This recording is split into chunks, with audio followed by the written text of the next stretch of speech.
Good morning, everybody. Thanks for inviting me in. I wanted to say I appreciate the venue and the opportunity from CrowdStrike to come talk today. I think most of you know, but since we're inside the Beltway here at DC, but I'll start with kind of the thought of NSA's two missions, right? We have two missions that complement each other.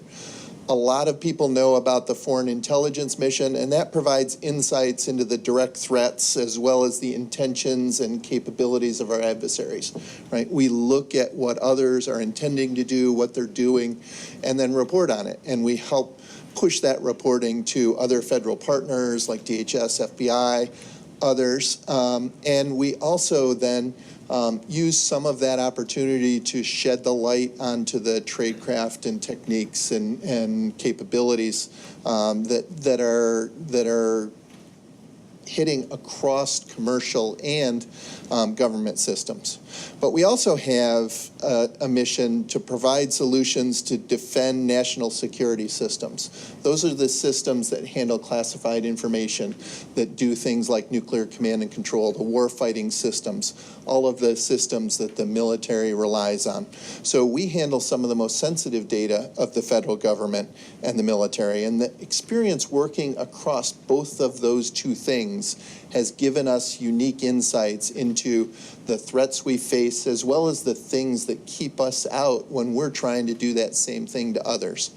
I think what the way I'd characterize it is, you know, we understand that it takes a thief to catch a thief, right? We have practical experience about what's going on the outside and what's actually getting in the way of our capabilities, knowing that that's the most important thing that we need to put in front of our national security systems and get out there as best practices.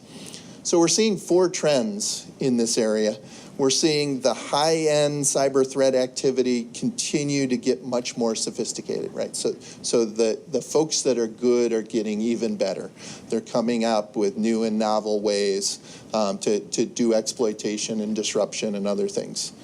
But the second trend is that the level of expertise required to do some of this is decreasing as those sophisticated exploitation tools developed by those high-end actors are pushed out and propagated.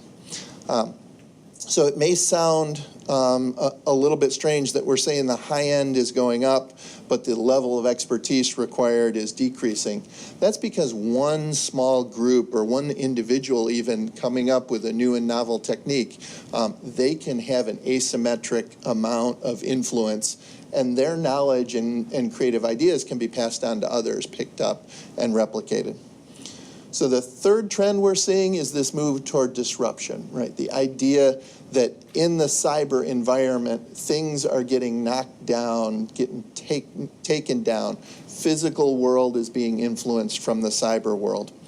And you only have to look at things like some of the attacks on the oil refineries, the SCADA systems, the efforts to get into electric power and SCADA systems to see where they're going there.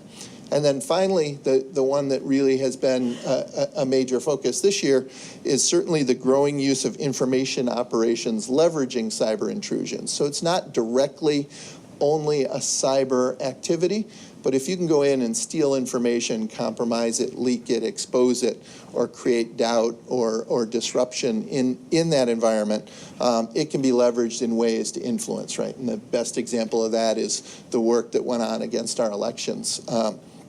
So those four trends are kind of the environments we're in. And what we're seeing is nations are moving from stealing that information in the realm of cyber to trying to impose their will through the realm of cyber. And so that's a change, but it also ups the chance for miscalculation. Right? When another nation's coming in trying to influence our elections, right? That is a huge dramatic step. When somebody is playing around with the safety systems and industrial control system in a plant that physically could risk the lives of the people working there, that's a significant event. So we're seeing these new capabilities, and the worry is there judgment behind them. So the escalating threat environment has really motivated us to fundamentally look at how we protect ourselves in national security. In America, we've had this opportunity it's a luxury where we get to think about national security as an away game, right? We've had wars overseas, we've had friends and allies with strife and conflict on their shores, but we've been pretty safe and secure here. And what cyberspace has made clear is that we're no longer in an away game, right? That threat has come to us. And so the folks in this room, the folks that work in this industry, we're in the middle of that battle. And we've got to be ready to work and stand up and defend in that space. So as we look at those threats, what else gives you pause? Well, we're at an inflection point of a lot of things. The world of IoT, the Internet of Things, the amount of stuff in the physical world that we connect now to these machines and these devices is growing exponentially. I think you only have to look back at events like NotPetya, where we had companies like Maersk where their shipping containers couldn't be located, sorted, and delivered, to understand that there's huge ripples on massive global supply chains that can be executed in this world. But it goes down a lot more personal and local to that. That same NotPetya attack took out things like the door swipes. Those are computer controlled, and there were companies where they couldn't get into rooms and offices because the electronic door swipes were taken down by cyberworm. We even saw things like telephones going out. The computer-controlled PBX, unpatched and vulnerable, went down. So this world where we're going to have more things interconnected, interdependent, relying on each other, is the new reality. And the pace of that acceptance of all things interconnected is massive. Enabling that is the 5G next generation networks. Right? 5G is not revolutionary technology, it's evolutionary. It's going to put more devices in denser populations, in higher data rates, and with lower latency. An order of magnitude or more on each of those dimensions. So we'll be able to talk faster. Things that need an answer that are computer controlled, those things will need to respond faster. So it will enable things like some of the protocols that will allow self-driving cars or vehicle avoidance, or things that will speed up our highways and traffic congestion and management. But we've got to worry about all those same flaws being introduced and now in that world coming together and being a risk for us. So in that 5G world, what are we going to see? I don't know, right? If you look back at the iPhone, came out a dozen years ago, that iPhone wasn't revolutionary in any one dimension, it was evolutionary, right? We had touch screens, we had computers in portable form, we had GPS, we had video, we had text message, we had the ability to go out to cloud-based back-end databases, but it brought it all together, right? And by integrating that and getting it up in scale and scope, what we found were amazing new things we couldn't envision were realized. What's an example of that? An example is maybe Uber, right? We had taxis before and we had ride services and things, but that iPhone gave birth to another revolution of capabilities where I as an individual could bring up an app and it would know where I am and that I wanted a ride, and it would pair me with somebody who had a vehicle who was willing to give me a ride. It would handle and figure out the most effective route and monitor us on that route, and then it would take care of the payment processing on the back end to make the money move and the business model work.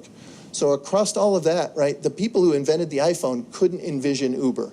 So as we go into the 5G world, we can't envision what those new incredible things are that we're going to have because we have higher data rates, much more density of devices, and lower latency. But I know that machine-to-machine communications over 5G will explode, and there will be new and novel business applications to take advantage of it.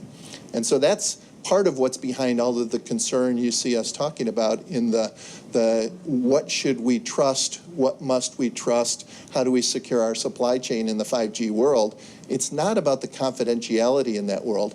It's about the availability. It's about the trust we're going to have in all those services and the need to be able to keep them operational and viable for the fabric of society and all the things we're going to trust on it.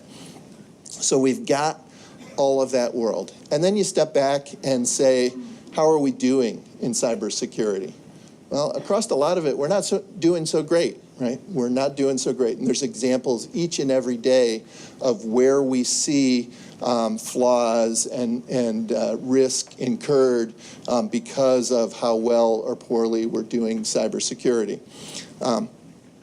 One way out of this is potentially regulation, right? Where we say, here are the standards you must meet. We'll make sure those IoT things are patchable and that they take signed code when they're patched, and that we understand how long they'll be supported and what the end of life plan is across that, right? That's an area that there's been some pretty reasonable proposals for the baseline of regulation in that space.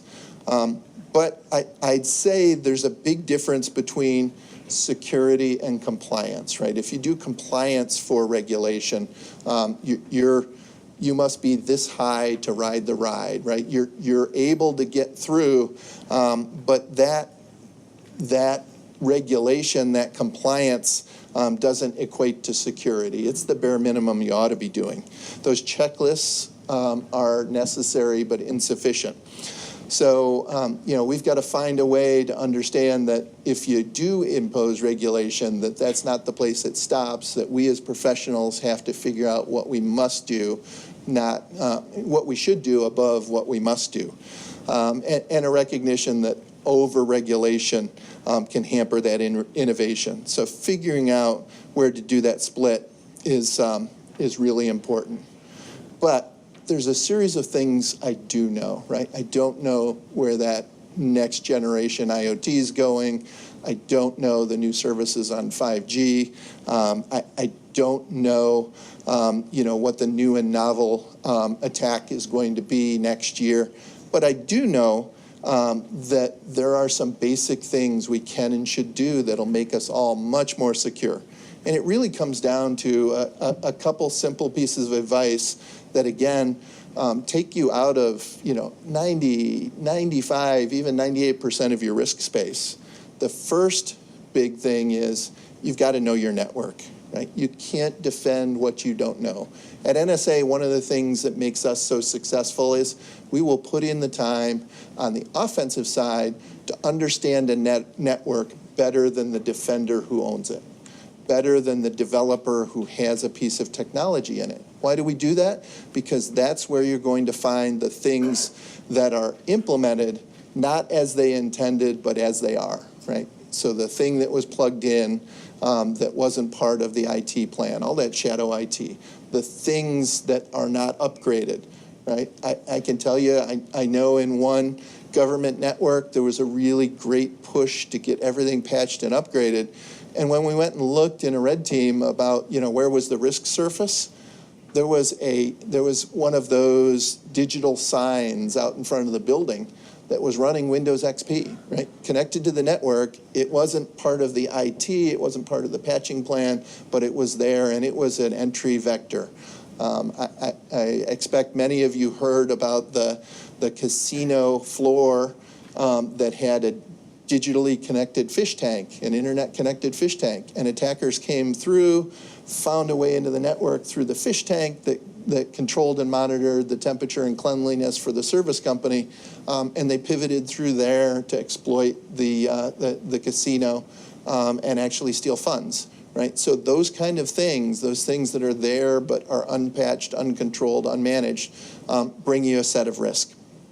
So first big piece is know your network, because ignorance of insecurity doesn't bring you security. You've got to figure out what you have, and the edge cases are probably a disproportionate percentage of your risk surface. In that know your network, for exploiters to be successful, things have to come and go out of the network, Do you know the paths in and out? Do you know the protocols? Do you know what is normal? Do you know what's inside those encrypted tunnels, right? Those kind of things are the table stakes, the basics that really make a huge difference. The second piece of advice we'd have is plan for compromise, right? That shouldn't sound defeatist. That means that you've actually thought about what happens if you've been penetrated, right? That starts with hunt and evaluation of the things inside your network. The assumption that, if you've got a nice hard crunchy shell, that inside that is interesting stuff that somebody would want to get into and dig into to stay and remain once they're successful. So can you survive if a phishing link is clicked? Right? The idea that we're going to train our people that they will never click a phishing link, I can't get you there. Right? If today 70% of the people don't click on an obvious link, and you can train them and get them to 90% or even 98%, what does that mean? You just have to spend a little more time sending more emails or better crafted emails, but you're going to get somebody to click that link. Have you figured out your architecture that understands when a phishing link is clicked, how you minimize it first, but then what happens after it?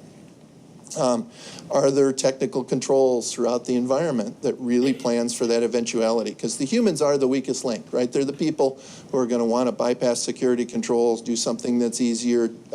They're trying to get their job done. And that's where some of that shadow IT comes from. That's where some of the other experiences happen. The other thing in that plan for compromise, make backups and test those backups, right? We hear about ransomware infections that take down whole companies, whole cities, right? The ones that have backups are up and really ready and responding quickly if you've made a backup, and you don't have a backup until you've tested that you actually have data there and you can restore it. So know your network, plan for compromise. Third is figure out how to disrupt the chain of events. There's things like the MITRE ATT&CK framework that lay out the visibility, the correlation, but you've got to get to something that you can detect things post-compromise. You can figure out where in the chain you can interrupt exploitation, right? So I said maybe somebody clicks on a link, but what's between them running something on your machine at a user privilege and going all the way to domain admin, right? What are the steps that are going to be there, and how do you figure out to disrupt that? How do you quickly scope a compromise? How do you get assurances that you've cleaned it up if you've had a small intrusion and that they haven't dug in and owned you to the point where you can't tell them from legitimate users, or even worse, legitimate system administrators? So I think the idea in this section is speed matters, right? Speed to detection, speed to remediation. That all impacts how far somebody gets into your network, how deep they can dig in, and how hard it's going to be to get them out. So if you do those three things, where are we? I think we're in a much better place. But standing here as a Govy in a room with a lot of Govies at a conference hosted by the private sector, I would say it really is going to take some commercial collaboration, commercial public sector collaboration, how we get all your peers in the private industry, all our peers in the government on the same page. I would liken it today to an 8th grade dance, right? You get all the people together, the boys and the girls, a little bit separate. We know we want to get together. I would say the government or the boys, we're more immature. We don't really know what we want. Go around, pull the girl's hair to get some attention. Hey, talk to us, share with us, right? I think the private sector has grown up a little faster, watching where they've gone over the last several years. But we've got to get to the point where we mature in that environment, get to where we both want. There are things the government has that the private sector would love to have an effective, easy means of interaction and exchange. And the same thing, when we look at where critical infrastructure is today, what is the responsibility of private entities and the insights some of the cybersecurity vendors in the commercial world have. It's really important that we put those two things together, because there are unique opportunities on both sides that neither will be able to proceed and optimize without the other. In that same venue of, how do we get public-private, I strongly believe we need to exercise more. So the first is internal, right? Companies or government agencies need to exercise, plan for that compromise. What would you do? It's really enlightening if you bring a good facilitator in and run an exercise that say, we've been compromised, what are you going to do? Do you have a DR plan, disaster recovery plan that you can pull out? Is it valid? Are the backups there? What are your lawyers going to tell you to do? Do you have lawyers who are going to advise? Do you know what you're going to say publicly? Do you know what you shouldn't be doing as importantly as you should be doing? So I think I'm struck by how we do a lot of really good exercises on complex problems, natural disaster, nuclear attack, all that resilience planning is useful. I don't think we've gotten as mature in the cyber world as we need to do. And I think exercising with the government and the private industry will help us do better in those that revealing flaws and issues. Right? DHS runs some big national cyber exercises every year. Those are awesome. We've got to get individual entities doing more cyber disaster exercises individually, and we've got to keep up in our game on those big national ones. So I really think about four main players in cyber defense. We know there's the net defenders and the users kind of in this dance, as I mentioned, trying to figure out how to get good, effective capabilities that allow the users to do what they need to do and still be defensible. There's some others that we need to think about, and we don't consider the leadership of an organization, right? And to me, I think leadership is the key to cybersecurity magic. The key, the thread through all of this is not the technology. It's not the magic box we're going to have that will stop something the next time.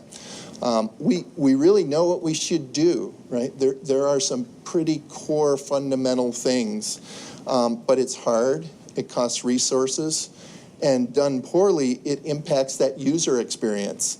It impacts efficiency. So in that world, you need speed of decision. It's a journey without end, right? Nobody gets to go, I'm done with my cybersecurity, let's move on to the next project, right? It's a continuous thing. And in this world, the good defenders have adopted a security culture. Everybody's responsible at every level. The users take some ownership. That has been inculcated into their world. But also the leadership are making good decisions and enabling that security culture. I've seen where really good companies prioritized by the board and senior leadership level, enabling them to get the resources they need to implement robust cybersecurity. So having an adequate budget that's not limited, that includes thoughts of how do we train our people and keep them current? Last panel talked about that move to the cloud, right? We've hired a lot of people who were not in our IT shops when the cloud became a thing, right? We can hire some experts in, but we also need fundamentally to get our workforce trained up and understanding what are the opportunities, what are the risks, what do we need to do in the security world of that cloud transition.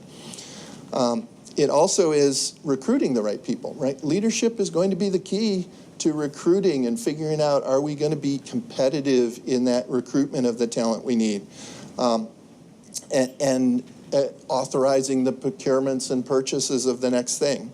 So attention, resources, and the focus of the leader paid to cybersecurity, which includes accountability, right? Finding people, holding them accountable, and setting the right ethos across that. And so we often fail by not doing something that's known and understood, and therefore doesn't get resourced or prioritized, and then winds up with that big spectacular breach. I think moving past the leadership and the net defenders, we get to two other portions. We get to the users and threats, figuring out who attacked us, what did they take, even the question of, how do we move forward and how do we get back on our feet? Those aren't easy questions, but again, those drills, exercises, and plans make such a big difference. While we're talking about cybersecurity culture and addressing the risk, let me talk a little bit about the recent media reports and the ransomware in Baltimore. So I think NSA shares the concerns of all the law-abiding citizens around the world about the threat posed by the criminal malicious cyber activity. But the characterization that there's an indefensible nation-state tool propagating ransomware is simply untrue, right? That is not true. 2 years ago, March 2017, Microsoft issued some patches against a flaw in their software and made those patches free to all their users. NSA issued advisories that referenced those patches and partnered with the DHS and other federal departments and agencies to ensure the advisories were disseminated widely across the government, out publicly to U.S. critical infrastructure and key resources, to the U.S. private sector and our foreign allies. 2 years have gone by, and network administrators are responsible for ensuring those systems and patches are up to date. Malware and ransomware exploit vulnerabilities in networks and software. New vulnerabilities are continuously found in software that we have to use and trust. NSA participates in a government-wide vulnerability equities process run out of the White House. The assessment and deliberation process involved in making key decisions about disclosing and withholding vulnerabilities strives to be the most balanced and transparent in the world. And we are really proud of those discussions. They include defensive elements across the government, representatives such as Department of Commerce and Department of Treasury that consider the equities well beyond cybersecurity. NSA also takes a variety of actions to secure national security systems and provide assistance to those U.S. government partners that protect critical infrastructure, our cities, and our general population. And in response to those cyber intrusions, we help them by providing information about where they need to take action, what they can do, and understanding what they're up against. Unclassified cybersecurity advisories are available to the public through DHS and NSA.gov and even on Twitter. So focusing on a single exploit, especially one that has a solution through a patch that was issued years ago, is really short-sighted. Vulnerabilities will continue to be found. Doing the basics is required for responsible network administration. So getting back to my theme today, I'll just conclude with a high-level thought that skilled defenders have really adopted a security culture. We must recognize good attackers learn from what's revealed about other attacks so they can adapt their tradecraft techniques and procedures. And you can't keep doing just what you were doing before an attack. You have to anticipate how the attacker will change, but they're going to start from the path of least resistance. So ignoring the basics gives an easy beachhead for much harder follow-on objectives. So I'd ask all of you as you leave today, think about, do you have a cybersecurity culture built up and supported by your leadership? You being here today are likely an element in that leadership. So I'd like to thank you and encourage you to think about how do we set up and do the basics and then evolve so that the hard things get resourced and focused on by the best talent that can do those hard things. Thank you very much.